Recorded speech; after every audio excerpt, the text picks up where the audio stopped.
Alhamdulillah, wassalatu wassalamu ala Rasulillah wa ala alihi wa sahbihi wa man tabi'ahum bi ihsanin ila yaumiddin.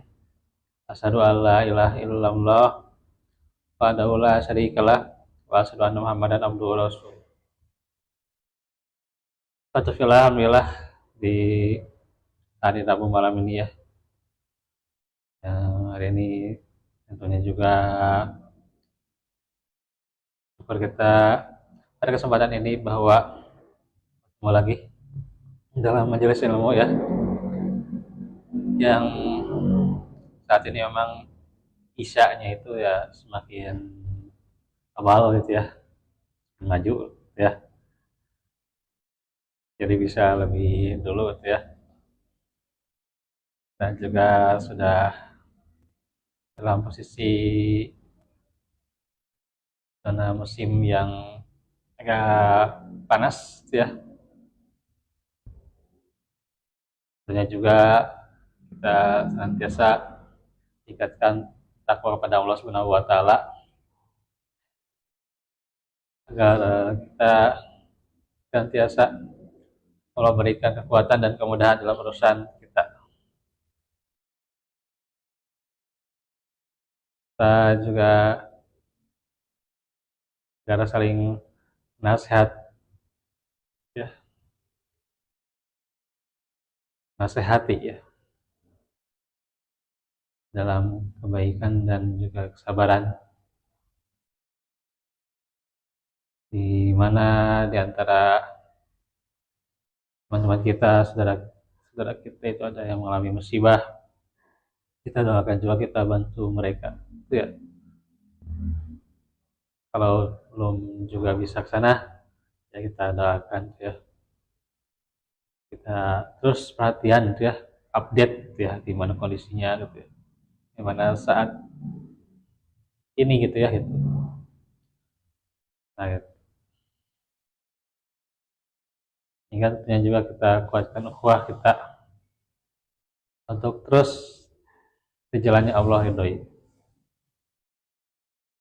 Suatu filah ya, bisa lebih panjang sekarang ya kalau lebih awal. Nggak panjang ya Pak.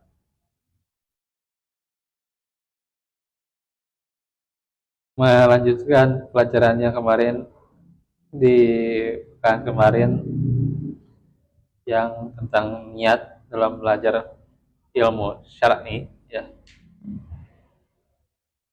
bahwasanya yang harus kita perhatikan, yang paling kita harus pahami itu adalah perkara niat, yang terus kita berusaha memperbaikinya dan menjaganya dari hal-hal yang bisa merusak niat itu sendiri ya.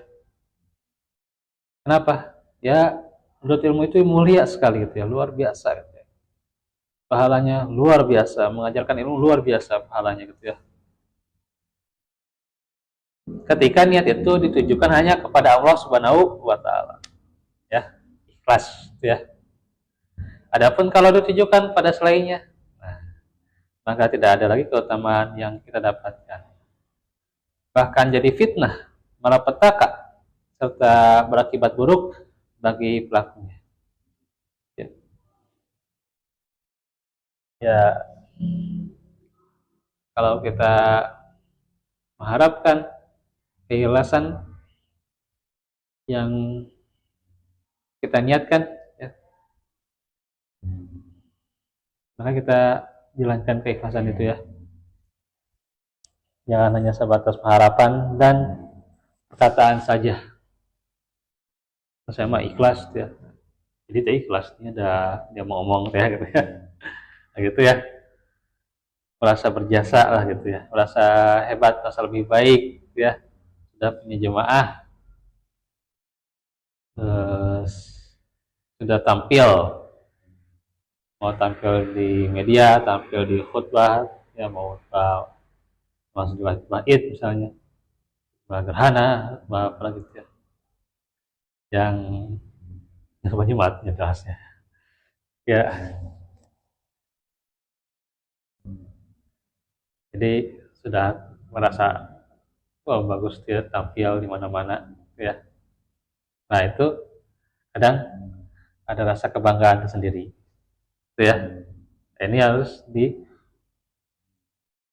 diminimalisir ya, rasa kebanggaan seperti ini ya. Nah, kita kaji nanti. Ada beberapa niat yang salah dalam menggapai ilmu itu ya. Ada niat yang jadi dosa gitu ya. Ada gitu ya nanti ya. Baik, ikhwatu fillah, hafizakumullah. Yang pasti senantiasa niat itu harus kita perbaharui. Karena niat itu ya dinamis ya, tidak statis ya. Tidak tetap begitu terus ya. Kalau udah ikhlas, ikhlas saja kadang ada dorongan-dorongan ya itulah ya. Nah, makanya di sini harus kita pahami ya, gitu.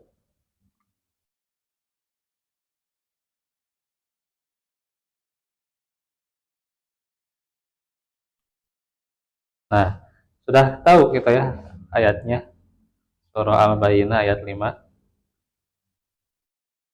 Terimanya amal itu sesuai dengan apa? Keikhlasan. Karena Allah memerintahkan ya. Dan benarnya amal juga ya dijelaskan dalam firman-Nya, "Wa ma umiru illa liya'budullaha mukhlishina." Dan tidaklah ya mereka disuruh kecuali untuk menyembah Allah dengan memurnikan ketaatan hanya kepadanya dalam menjalankan din yang lurus. Jadi kuncinya keikhlasan. Kalau menuntut ilmu tujuannya untuk dunia, maka sungguhnya dia sudah durhaka kepada Allah.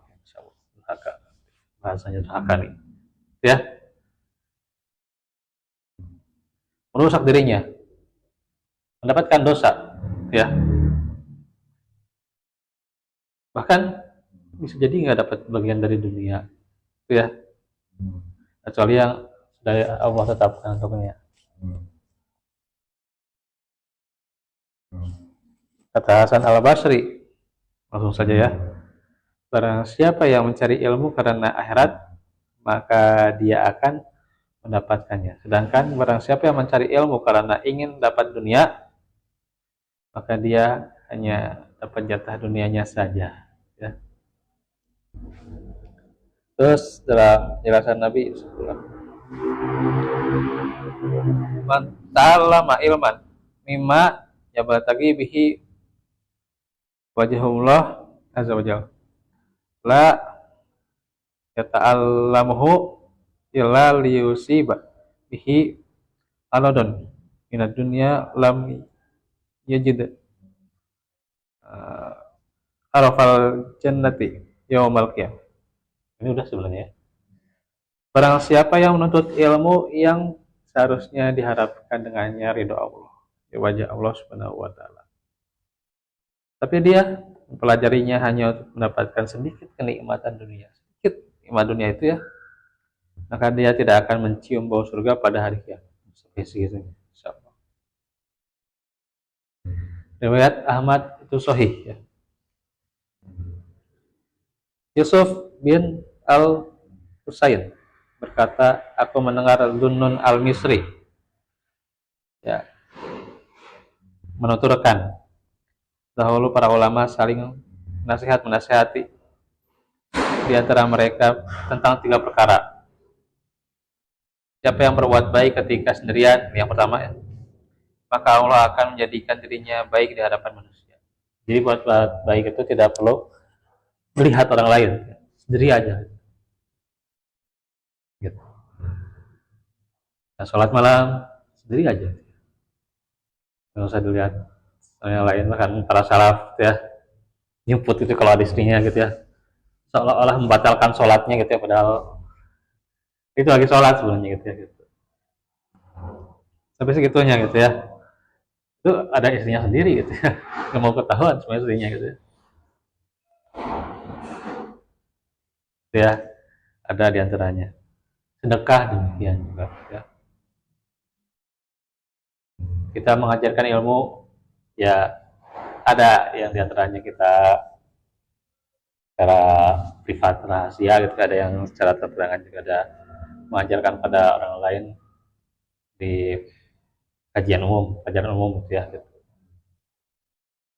Tetapi tetap dijaga ya niat itu ya, intinya berbuat baik ketika sendirian gitu ya.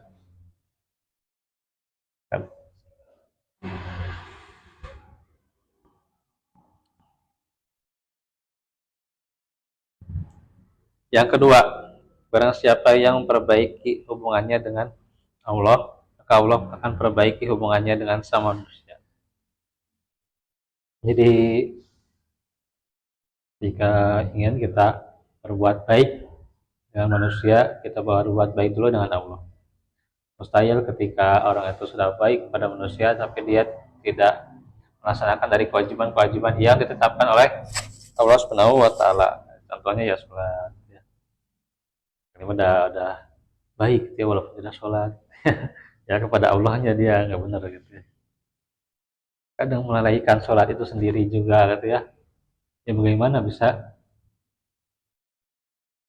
berbaik hubungan dengan manusia, kan melalaikan sholat di gitu ya, nanti ya sholat teh jamnya 12 enggak jadi gitu.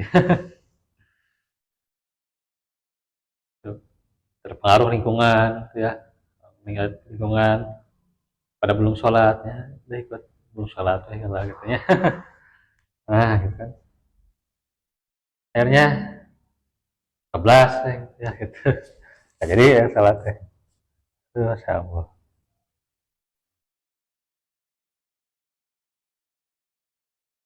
Ini harus hati-hati ya, hubungan dengan Allah itu perbaiki dulu ya.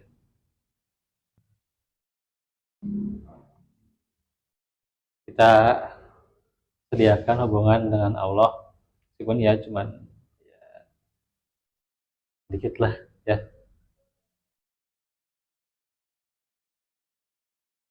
Contohnya apalagi kalau diberikan kesehatan, kemudahan ya untuk menjalaninya, misalnya ketika malamnya ya walaupun ya cuma setengah jam atau cuma 15 menit ya, sholat malam ya. Nggak apa-apa, itu berharga ya. Dapatkan pahala ya. Dia kan waktunya gitu ya. Atau sediakan waktunya untuk menuntut ilmu lah minimal juga ya. Ya. Jangan diam saja gitu ya. Jangan DRS, apa itu DRS, di rumah saja gitu ya, sehingga covid lah gitu ya. Ya, DRS lah gitu. Atau eh, YTH ya, YTH, yakin di tempat hidupnya saja.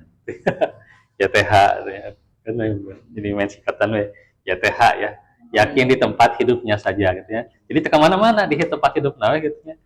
Gitu, di rumah itu penting gitu ya. Di pasar gitu. Hidup di mana gitu ya. Allah. Kalau mau rezeki ya keluar gitu ya. Abtagu min fadillah ya. Jadilah gitu, kecil besarnya gitu ya, kita terima. Kita keluar, nyebar gitu ya. Mau kemana sih, ke kerabat, ke ya sama pedofil lah gitu ya, satu rahim gitu ya. Dekatkan dia dengan kerabat, dengan kaum muslimin juga, kita senantiasa selaku muslim tingkatkan ukhuwah kemana sajalah gitu. Tapi yang lebih utama itu apa? tingkatkan dulu hubungan dengan Allah Subhanahu wa taala. Ya. Dengan keluarga bisa totalitas ya. Menyediakan waktu ya. Bahkan berjam ya. Dengan keluarga ya. Sampai ngasuh, sampai tidurkan, sampai tapi Allah bisa jadi cemburu. Cemburu dengan keadaan itu. Yang bahasa ya makanya, jadi jangan dibawa apa bahasa majaz, jangan dibawa ini benar nggak sifat Allah ada cemburu gitu. Ada sebenarnya di hadisnya kan gitu kan, kadang itu yang di kalau orang yang nggak setuju gitu ya, kalau itu bisa jadi pencemburu gitu ya. Jadi kita kualitas dengan manusia nyata. Nah yang ketiga, barang siapa yang perbaiki urusan akhiratnya, maka Allah akan perbaiki urusan dunia. Ya. Jadi sediakan waktu untuk akhirat juga. Ya. Sediakan waktu. Ya. Untuk ilmu, mengajarkan ilmu. Jangan sampai kesibukan dunia, repotnya dunia, jadi kita mundur dari urusan akhirat. Nah, kayak ngaji mah sudah bisa, saya juga ngaji sendiri lah gitu lah kan gitu. Ngaji mah bisa ngaji serangan, ngaji serangan berit balik ya. Sambil dia nggak bener gitu ya bacanya gimana gitu ya. Ngaji sendiri nggak ada yang perbaiki lah gitu. Kita laki kemana gitu ya. So, biarpun ke temanmu sendiri gitu ya, memang gratis itu ya, tidak dibayar dia gitu ya. Dia juga tidak menuntut bayaran gitu ya, yang penting bisa tatap muka gitu ya sambil murojaah, masya Allah udah gitu aja gitu. Simpel gitulah gitu ya. Atau mau sama guru silahkan, lebih bagus juga ya yang bersanad ya, sudah teruji lah gitu, itu boleh juga gitu ya. Jangan sampai jadi mundur gitu ya. Makanya kalau kita jangan sampai banyak prioritas gitu ya, belajar ini belajar itu belajar banyak gitu ya, tapi belajar agama nah, itu ya kesampingkan gitu. Walaupun hanya seminggu sekali gitu ya. Salaf mah ya, para salaf seminggu sekali kerjanya, bukan seminggu sekali ngaji. Mereka itu seminggu sekali kerja, seminggu sekali kerja, tapi 6 hari dia ngaji. Itu nah, berat. Fokus benar gitu ya. Ya itu pebelit ya dengan urusan ya kebutuhan tuh ya. Nah, baik kalau setelah mungkin saja dahulu yang bisa kita sampaikan pada kesempatan ini.